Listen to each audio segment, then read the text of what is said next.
As the early Roman kingdom expanded and overcame the Italic hill tribes, becoming a larger state, the age of tyranny in the eastern Mediterranean began to subside. Inspired by the ideas of the constitutions arising in the east, the Romans removed their own shackles of tyranny and established a republic. The coming decades were fraught with bloodshed and wars of conquest. This was carried by the will of the Roman people.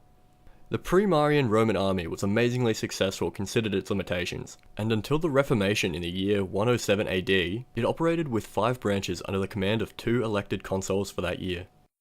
These branches involved the Velites, the Hastati, the Princeps, the Triarii, and the Equites.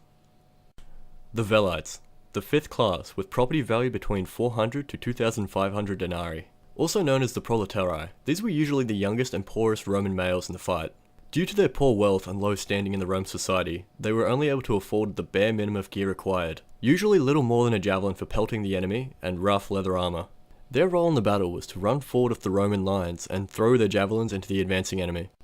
The Hastati, the 4th class of citizens who were able to equip themselves with basic armor, a gladiator sword, and a small shield.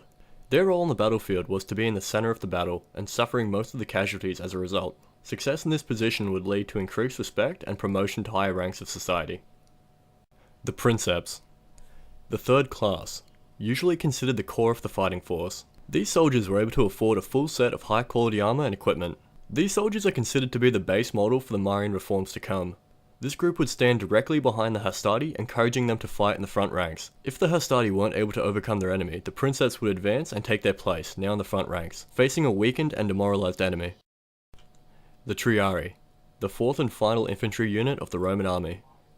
This rank was restricted to the most experienced and well-skilled of the Princeps, acting as an elite unit on the battlefield. Fighting in the hoplite formation, these soldiers were used as a last resort if the battle was turning against the Romans. The Triarii would advance, while the Hastati and the Princeps would retreat. The idiom ad triaris redici, meaning to fall back to the Triarii, was used when the battle was almost lost and the situation was desperate. The Equites, the final rank of Roman citizens in the Roman army. These men were wealthy landowners.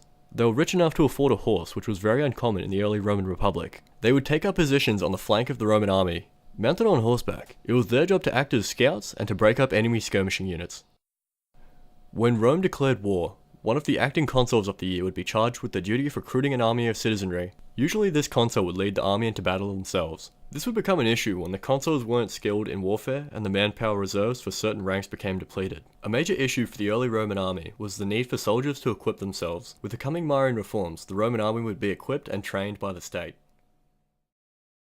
Thank you for watching. This was Follower Oz.